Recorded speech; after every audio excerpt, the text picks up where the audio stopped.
Welcome, everyone. Good evening. We'll just wait a minute for people to join.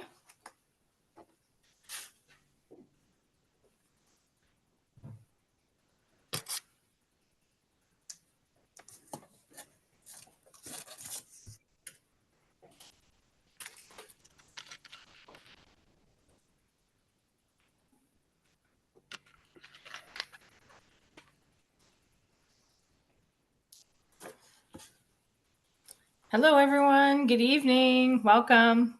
Just give it another 20 seconds or so and we'll get started.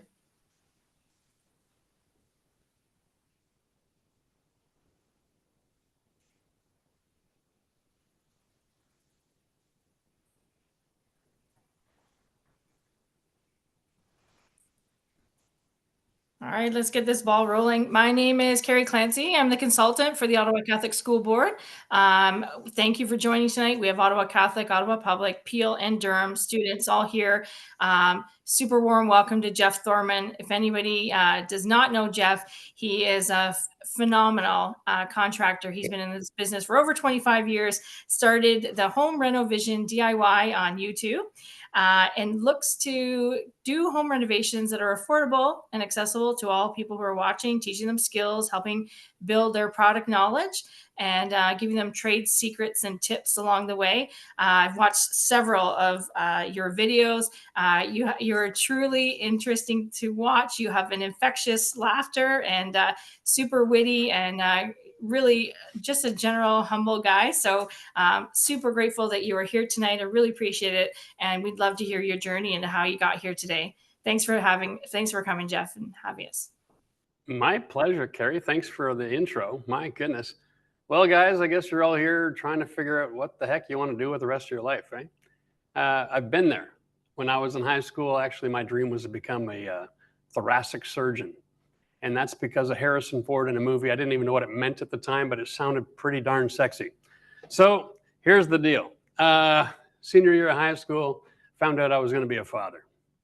And my English teacher failed me for the second time.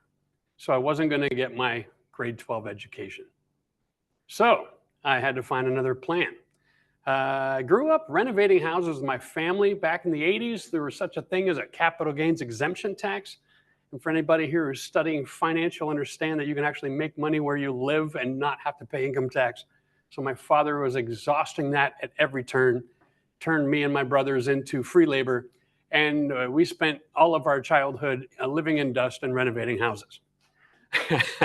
So that's basically where I got my start. My journey is kind of unique. I didn't want to renovate. I had a passion for working with my hands and cooking. So I tried to become a chef. And then one day I found out that the average chef in Ontario makes less than $60,000 a year, works every night, every holiday, and every weekend. And so I quit my job and I went back into the trades. That's the sum total of it. That's really the short journey of it. Spent 25 years working in a variety of different things. My experience as a young kid, I realized a lot of these tradesmen who specialized in one thing, they were all breaking down. Their bodies were giving out, right? Because they're always doing the same maneuver, the same arm movement, always working above or below or on their knees or whatever have you. And so I decided I wanted to learn how to do everything. So every 2 years, I would quit my trade and try something else and master them all.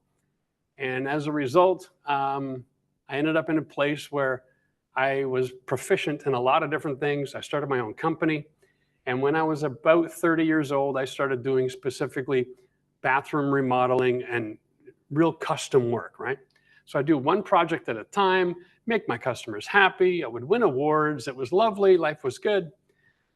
And then one day, I'm sitting there and I'm looking at my life and I'm going, what am I going to do? How am I going to retire? Because I can afford life, but I had 4 kids. And when you have 4 kids, you're broke.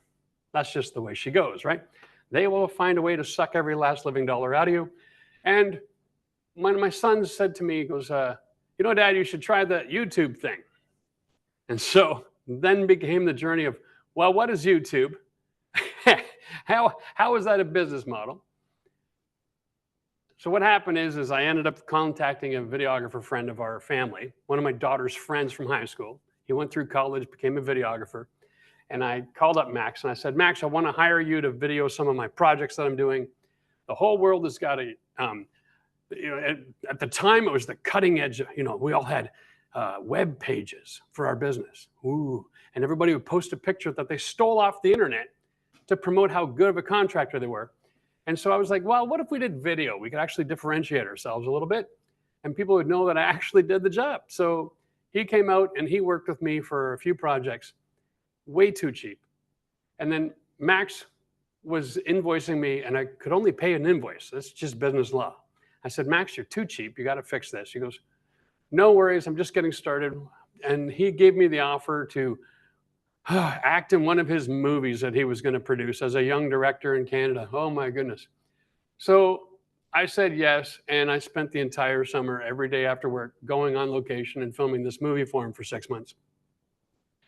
It was a lot of fun. We learned a lot. We had a few laughs, but at the end of it, we got to know each other real well. And Max knew a friend who was in YouTube, and he was interviewing old wrestlers from the 80s. And this guy was actually making a living. And I said, Max, if we did something like that, we could probably make a living and maybe even have a retirement plan. Because when you work for yourself in business, you don't have any pension. That's why a lot of people like to go work for the government, because they get a pension. But if you work for yourself, you've got to create your own equity. You got to create your own empire. And so we did it. We went and started our YouTube channel in a spit and a handshake, and I renovated his mother's bathroom, and he made 25 videos out of it. And that was the beginning of a brand new career. So I was going to be a surgeon, then I wanted to be a chef, and then I got into the trades, and then I wanted to be a business owner, and then I got into YouTube. Well, here we are today. It's 9 years later. We have the largest renovation YouTube channel in the planet, and are having a lot of fun renovating houses and helping people out. Bottom line is the economy's changed. People can't afford contractors nowadays. And if they can, those contractors are making mint dollars. So consider this. If you want to have a career, do something useful. Getting out of high school doesn't mean you stop learning. You're going to learn for the rest of your life. Okay? That journey never ends. Constantly getting better at something, being better about who you are, learning how to control yourself and find your own weaknesses in your personality and character and fix them. It's all part of growing up. And so YouTube can be something that you can aspire to get into, but I'm going to encourage you that YouTube is not a get-rich-quick scheme. It is actually quite challenging, and there's a lot of stress and a lot of learning curve. And there's a lot of players in the field nowadays, right? So where do I go from here? Really, at the end of the day, I would encourage a lot of you guys to get in the trades. It's six-figure business. You can run your own business, you can build your own empire, and then you can use YouTube as a way to generate revenue and leads and have some fun and explore your creativity. But if you're crazy enough to get into the world of YouTube, understand this. I've never worked as hard as I have in my entire life as I did with YouTube. And I spent most of my younger years working 80 to 100 hours a week to support my family. Nowadays, it never stops. It's all day, it's all night, it's every weekend, it's every time you breathe. And the only break that I get is when I turn the camera off for a couple months every year and I take off to Florida. And that is really the secret sauce to our channel. We film it in advance. We have an inventory, so there's no stress. For every once in a while, we can just unplug and decompress. And that's how that works. Anyway, I love being a YouTuber. I love helping people. We have people who learn how to do something for the first time. Single moms, building a shed so they can be an artist on the side of the hill. We've got families who've been devastated by floods, who don't have insurance, rebuilding their own house based on these videos. We have people who come to North America as immigrants, and they don't have the language, they don't have the understanding of our building materials, they don't have opportunities for a good job. And they watch our videos and they learn the trades, and then they go out there and make something of themselves. So it's a real rewarding thing. I can't even walk into a Home Depot or a Rona Plus nowadays without having somebody walk up and shake my hand and thank me for the videos. It's humbling, it's strange, it's weird, and it's awesome. So if you want to be a YouTuber, think of this. Find a way to be useful. There's lots of people out there entertaining folks. But if you want to have a really good life and put your head on a pillow at night and sleep well, consider finding a way to make humanity better. That's what I did, and it is one hell of a good gig. I get to make a living helping people out. And that's basically my spiel. So if you got any questions, I'd love to hear them and field them for you. I'm an open book and I'm not going to hold anything back. So fire away, guys. That's awesome. Thank you so much. I wouldn't mind if you told us a little bit of any projects you have on the go right now and what maybe people can find if Oh, they wanted yeah. to search out what you're doing or what's coming up. Sure. So we built the channel on the back of my 1880 farmhouse. We did that for a few years. We gutted it and rebuilt it. And then I bought a church and I thought, how exciting. We're going to fix up a church. And then COVID hit and we couldn't get building materials. So I got a work visa and I went down to Florida and I fixed up a double wide trailer to keep the channel alive. This year, we actually bought, back here in Ottawa, we bought a 1974 raised ranch, which is just a basic boring flat house that's half out of the dirt. And we gut it. We tore out all the walls, all the mechanical, all new electrical, all new plumbing, all new framing. It's right behind me, spray foam insulation. We put in a 26-foot beam and vaulted the ceiling. Just me and my son, the two of us alone. And we're rebuilding this entire thing. And those videos are all going to be coming out in the next couple of weeks. So it's kind of exciting. We're going to be here for a couple of years doing this project. We're calling this my forever home. I'm planning on living here when I'm done. We'll see. But at least our feet are planted in a good place for a couple of years and we're back home near our family. So it's a lot of fun. That's awesome. That's really cool. Some of the other things I was thinking of is you mentioned that you had experience in multiple trades. Is there any particular trade that you prefer more than others or that you enjoy since you have experience in multiple trades? Yeah. Well, actually, I've learned over the years that everybody has a different kind of personality and different trades match different people for different reasons. So for me, I actually love drywall. It's the one thing that most people hate. And so it turned out really favorably because I like the detail. I like the artistic side of it. And so the installation and the taping, you can build a house and that's a very low level drywall work. But then you can get really good at it and you can create what's called a class 5 drywall. And your finishes look like something out of a 3D printer. It's just ridiculous, right? And so that's where I got my joy. In a lot of years, I would do a lot of drywall work. And then I fell in love with painting. There's just something really peaceful about making something old and ugly look brand new and fresh again. And the bottom line is painting creates a lot of value in your home. And a lot of people don't know how to do it well. And so, you can make a real good living just doing things that people don't like to do. Yeah, something really therapeutic about painting, and there's gratification because you see that result right away. Well, in anything that we do, we get to step back and say, I built that.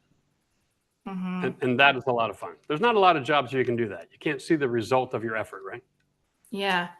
Now, when you say that you film, let's say you're working on a project, can you give us a sense of how many hours it would take to film versus like the editing and who does that editing? Like who does all that part for you? Yeah, well, I'm spoiled rotten because I'm not a typical YouTuber that will film it all myself, fly my own drone, and then sit up all night editing my video and then post it. So I'm a contractor first, and then we hire videographers. And we've learned how to communicate and direct the scene and create the right lighting and the good sound environment and get all of our content filmed. And then we have a team that actually post-production sends it off to editors and that we develop relationships with that makes life a lot simpler. And then they end up doing a couple variations and cuts and back and forth. And then they produce a final product. And then I'll watch the final product and make sure that technically speaking, all the information is there and that they haven't left out something that's going to cause someone to have a failure. And then we're prepared to post it. So that can take, up to 8 to 12 weeks after we film it before it gets released. Okay, that's really cool. I have a question here in the chat from somebody who says, with the variety of things you can do, and I suppose that means in terms of your skilled trades, what order would you recommend to learn things? For example, should you do electrical first or woodworking? When you're starting, Okay. they refined that to say, for example, when you're starting a project. Yeah. I would say that it's probably best if you learn how to finish something. start finishing and work your way backwards. That sounds kind of nuts, but if you start at the beginning of the production cycle, so you just start doing framing, you don't know what the drywaller needs because you haven't been there. You don't know what the finish looks like. You don't know how to frame a bathroom to prepare for the plumbing for where everything needs to go.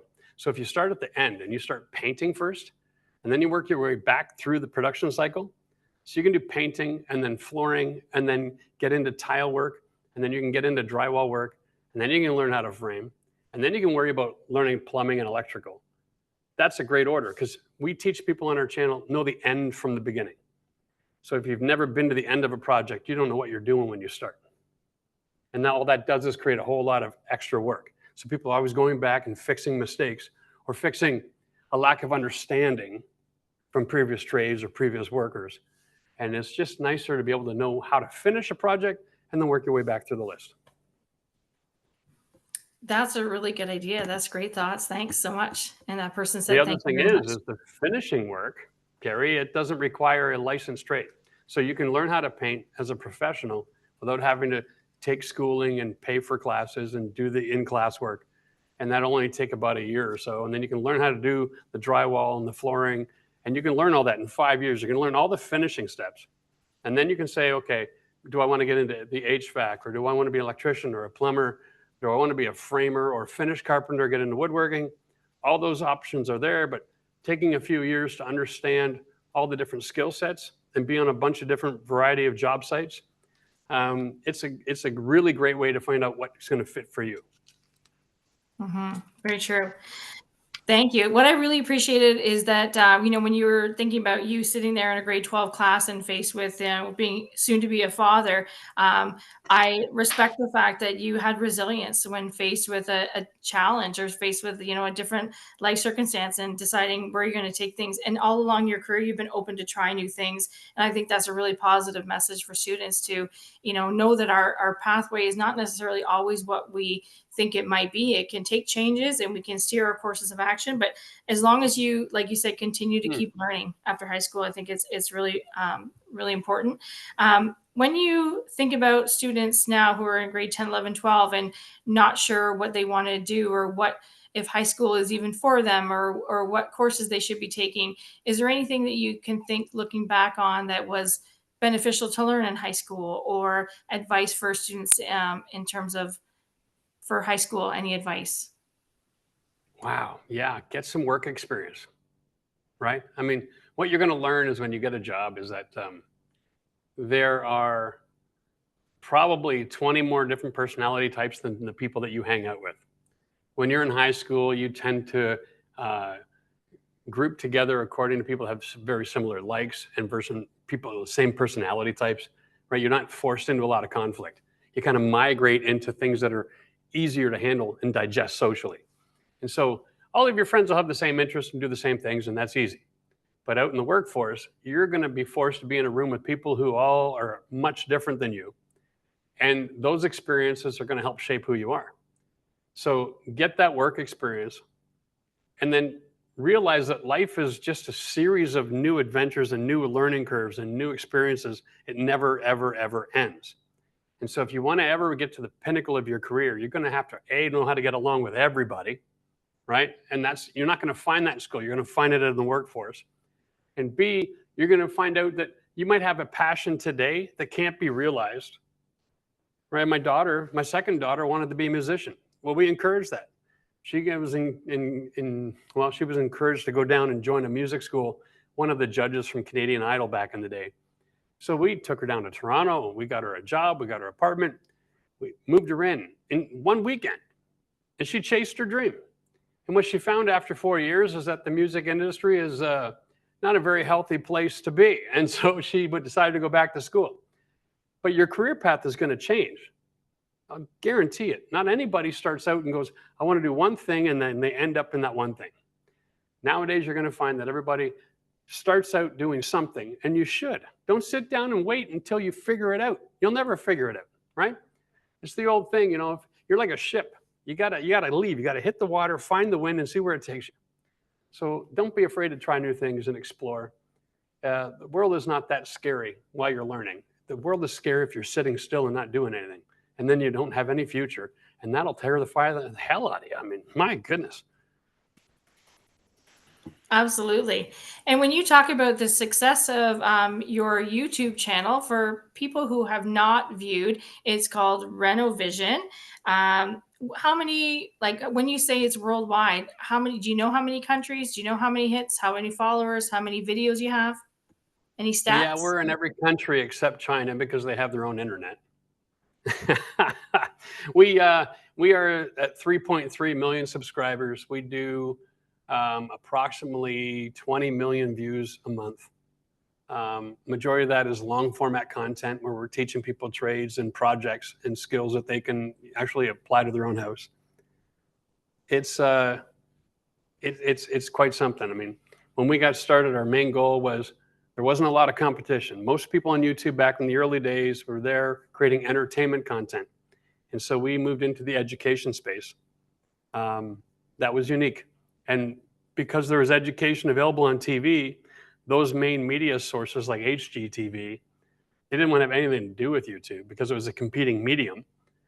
And so we just said, well, if we do this and we put our heart and soul into this and we work really, really hard, we can create a big enough body of work before they realize that they need to make the change. It'll be too late for them to catch up. And so that's what we did, and that's the case. So, yeah, it's very strange because I can be anywhere in the world and bump into somebody who's watched a video.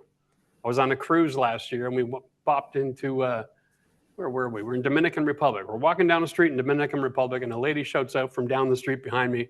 She says, "Oh my God, it's Jeff from Home Renovision." She comes running up. She's like, "I renovated my bathroom because of you." I'm like, that's awesome, because a bathroom costs about $4,000 in material, but a contractor will charge you $25,000 for the job. So I saved her enough money that she could take her dream vacation. That's just ridiculous. And then we met on the street. I mean, life doesn't get much better than that. That's incredible. And you know, that's how I saw you through COVID. I decided I was going to get some projects done, and we found you on YouTube. And then I ran into you in Ottawa, and it was like meeting a celebrity. I think I'm super proud that you're from Ottawa. I'm super appreciative of all the hard work that goes into what you do. I think that it's really important that you've emphasized that it is hard work. I think you work very hard, but I'm glad now that you're at a place where you get to enjoy some downtime in your off season, because YouTube and is, as much as it is an entertainment medium, it can do a lot of good. And you've used that platform for good in helping people, and people who are willing to try things, but maybe just need some of the expert skills and guidance along the way. And I don't know how many times I've stopped and rewind and stopped to go through skills that you're teaching as you go through steps. But I'll just wait a few more minutes. If anybody has any more questions, by all means. But really, truly, Jeff, being out there, using your skills and knowledge and helping people that don't otherwise have that skill base or the funds to do things by hiring outside contractors, but willing to do it themselves. And I think that's incredibly admirable, and super appreciative for all your knowledge and skills and sharing your time with us. So we wish you all the best of success with your projects. Looking forward to watching them on YouTube Renovision. And on behalf of our 4 boards here, thank you so much for your time, and looking forward to maybe connecting some kids with you in the future and some of those projects maybe, or at least see some of the finished products. Well, I'm happy to take the time. My God, I mean, I have 4 kids, and the truth of it is the younger 2 of them, they were going through the transition from high school into college when COVID hit. And so their life was turned upside down. And so being able to be useful and have a good work ethic was the difference between them, falling apart or creating a new career path. So it's nice to be handy. My goodness. Anyway. We won't take any more of your time. Thank you so much. Like I said, we wish you all the continued success. Thanks, Carrie. Thanks a lot. Take care. Good night, everyone. Good night.